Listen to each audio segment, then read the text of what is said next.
Groom walks away, millionaire CEO discovers black bride, hid the baby he never wanted.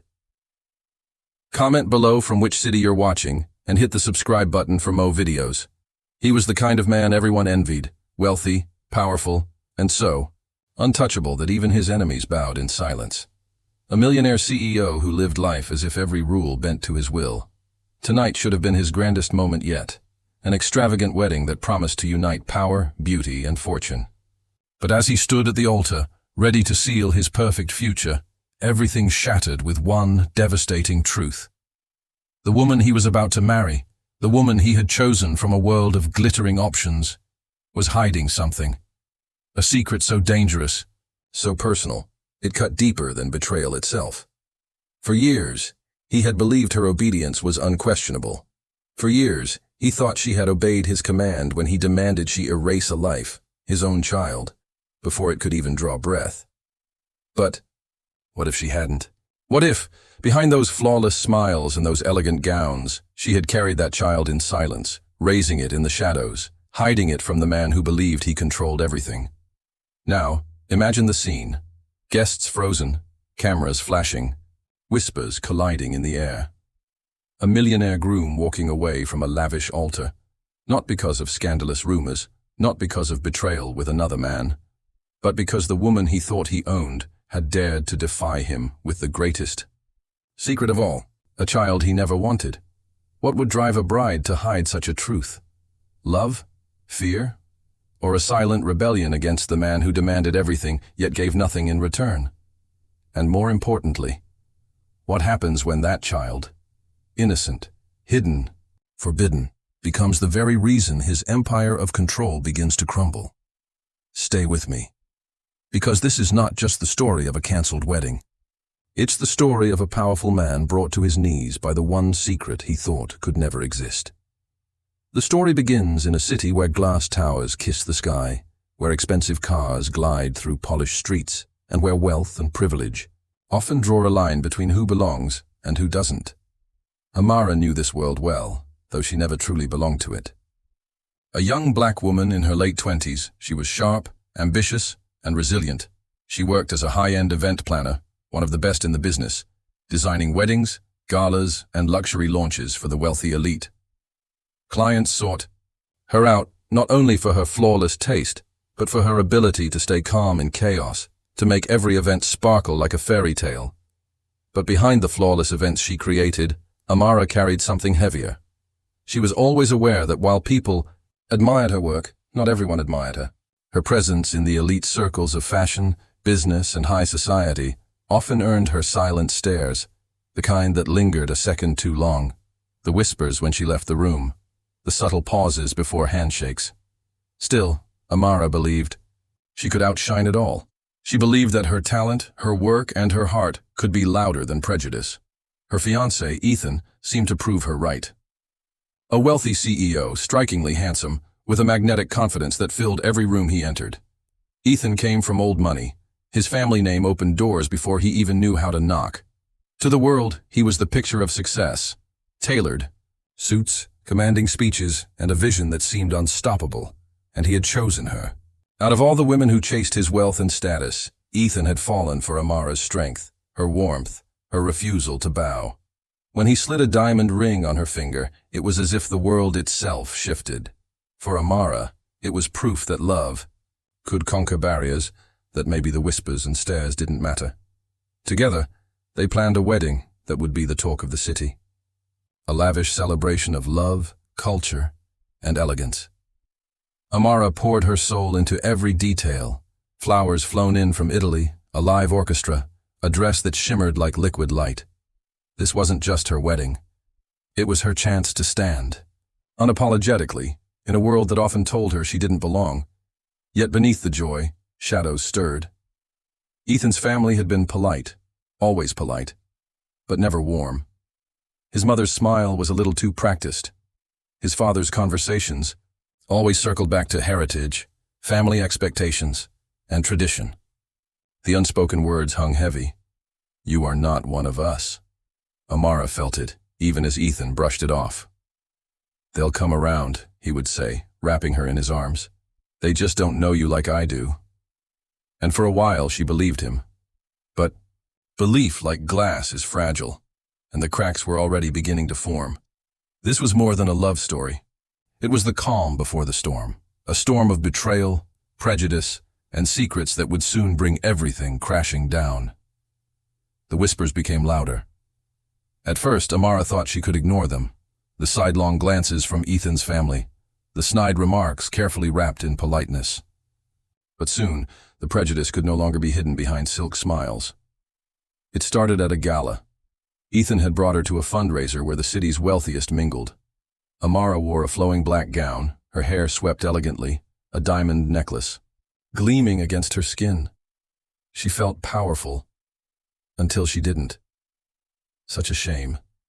A woman near the champagne table whispered, not softly enough. A man of his standing, marrying her? The word stung. But worse was the laughter that followed, hushed yet sharp, slicing her confidence.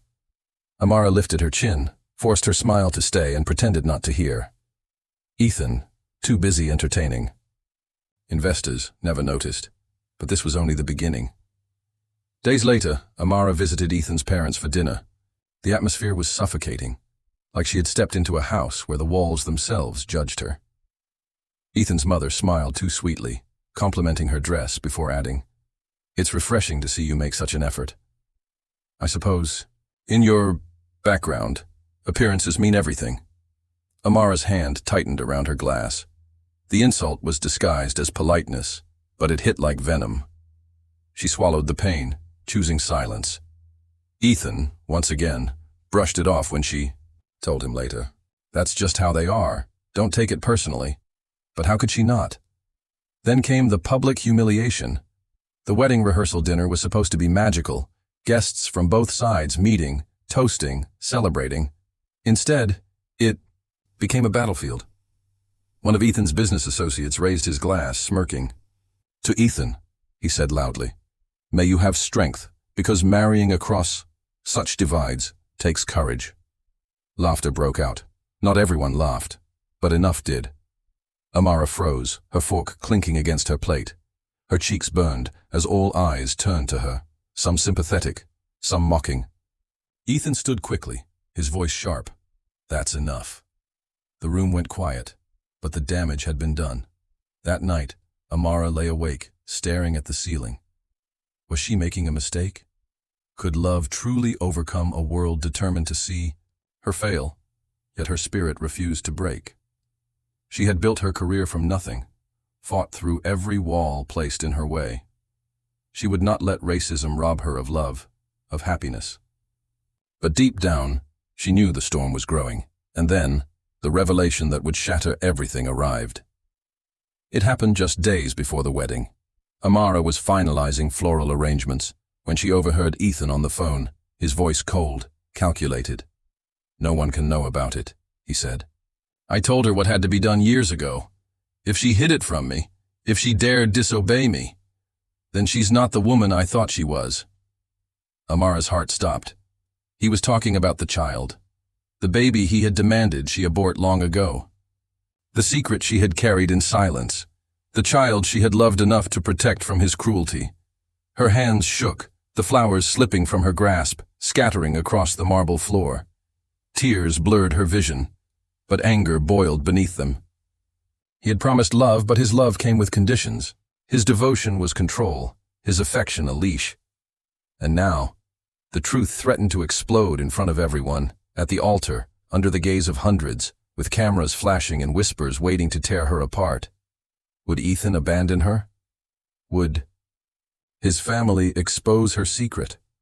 Or would Amara finally decide that enough was enough, and fight not just for herself, but for the child she had kept hidden from the world? The storm had arrived, and no one was ready for the destruction it would bring. The wedding day arrived like a scene from a dream.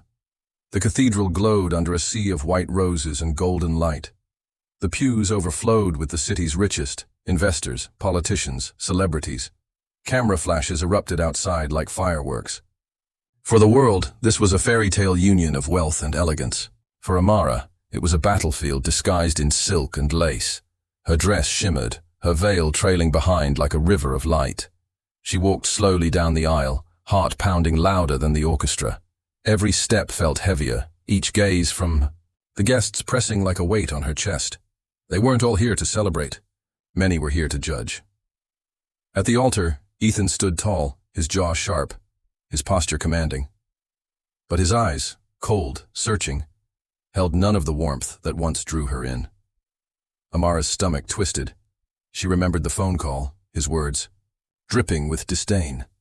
The truth hung between them like a blade. The priest's voice echoed. If anyone has reason, these two should not be joined. Speak now. Silence. For a heartbeat, Amara thought it would pass. Then a voice cut through. The stillness, she lied. Gasps erupted, heads turned. Ethan's mother rose, her pearls catching the light, her voice like poison. This woman has hidden the truth from my son. She defied him. She kept a child, his child, secret, when he demanded otherwise. Tell me, is this the woman fit to stand beside him? The room exploded in whispers. Cameras clicked furiously. Amara froze, her throat dry, her world crashing. Eyes pierced her from every direction, some with pity, most with disgust.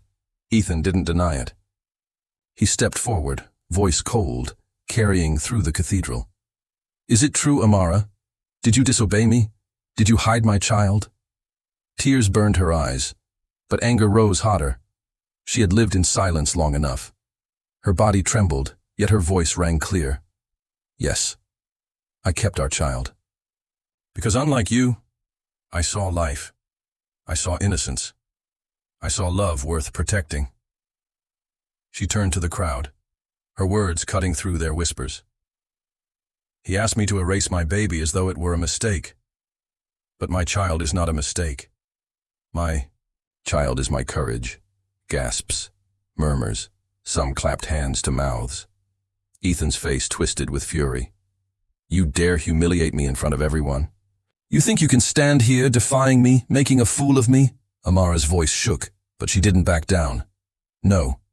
I think the world should see who you really are. A man who worships control, not love. A man who demanded silence, but today I refuse to be silent. The cathedral thundered with chaos. Some guests stood in shock, others jeered, some even applauded. Ethan's family looked shattered, enraged. The priest tried to calm the crowd, but no one listened. Ethan stepped closer, his face inches from hers, his voice low but venomous. You've destroyed yourself. Amara lifted her chin, tears glistening but eyes fierce. No, Ethan. I've finally saved myself. The words struck like lightning. In that moment, something shifted. For years, she had carried shame, endured, whispers, bent under prejudice. But here, in front of the wealthy elite who judged her, she stood unbroken. Stronger. Ethan's hand trembled. For a second it looked like he might walk away. Instead, he turned, ripping off his boutonniere, tossing it to the floor. His voice boomed. This wedding is over, the crowd erupted. Cameras flashed wildly. Ethan stormed down the aisle, his empire of control crumbling behind him. Amara stood alone at the altar, her chest heaving, tears streaming, but for the first time, she felt free.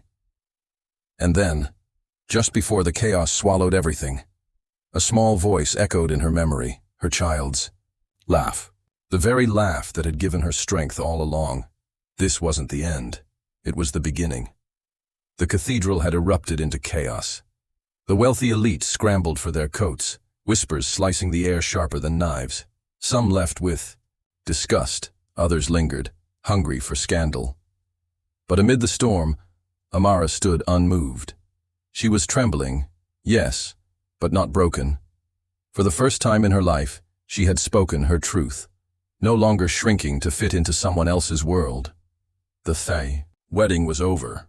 The man she thought she loved had walked away, his family's hatred trailing like shadows behind him. But as Amara stood at the altar alone, she realized something powerful. Being abandoned did not mean she was lost. It meant she was finally free to choose her own path. In the weeks that followed, the scandal spread across the city like wildfire. Headlines screamed of the CEO's canceled wedding, and gossip shows replayed shaky cell phone footage of the confrontation. Some called Amara a liar, some called her brave. Ethan's empire took a hit. Investors withdrew, questioning his stability, his judgment. His family, once untouchable, found themselves whispered about in the very circles they had once ruled. But, Amara, something extraordinary happened. Women, black, white, rich, poor, began reaching out to her. Letters, messages, phone calls poured in. They told her she had given them courage. Courage to stand against abusive partners. Courage to defy prejudice. Courage to stop apologizing for simply existing. She had become a voice for those who had been silenced, and her child, the secret she had once carried with shame, now became her greatest source of pride. She held her little one close, watching their laughter light up the small apartment she had returned to. No marble floors, no golden chandeliers, but warmth, love, and freedom. Still, the story wasn't without scars. There were nights she cried, remembering what she had lost, dreams of a fairy tale life, of acceptance, of being embraced by a family who never truly wanted her. But each tear reminded her of the price of dignity. She had chosen truth over comfort, courage over silence. And in time, that decision gave her more peace than wealth ever could. Ethan, on the other hand, could not escape the consequences. He remarried years later, but the scandal haunted him. At business meetings, people whispered. At galas, stares lingered. His empire recovered financially, but his reputation as a man was scarred forever. He had power, yes, but he had no respect. The city learned something too. For all its polished towers and glittering wealth, prejudice had been exposed in its ugliest form, right at the altar. It sparked conversations in boardrooms, classrooms, and dinner tables. People began to ask how many others had been silenced, how many dreams had been stolen by prejudice. Amara's act of courage became more than a scandal. It became a lesson. Years later, as she watched her child step onto a school stage to give a speech about bravery, Amara smiled with tears in her eyes. Her story, their story, was not one of shame, but of triumph. She had broken chains, not just for herself, but for the next generation. And the world. It didn't change overnight. Racism still lingered, prejudice still whispered. But her defiance had planted a seed. A reminder that silence feeds injustice. But courage changes everything. Because in the end, racism doesn't just destroy marriages. It destroys families. It rots communities. It poisons love. But when someone stands up, when someone refuses to bow, when truth is spoken even in the face of ruin, hearts shift. Walls crack, and healing begins. Amara's story will be told not as the tale of a cancelled wedding, but as the story of a woman who chose dignity over diamonds, truth over lies, and love, the purest kind of love, for her child, over the poisonous chains of prejudice. And that, in the end, is what turned her greatest humiliation into her greatest victory. Racism destroys families. Prejudice weakens communities, but courage defeats hate. And unity, even in its smallest form, brings healing. The world desperately needs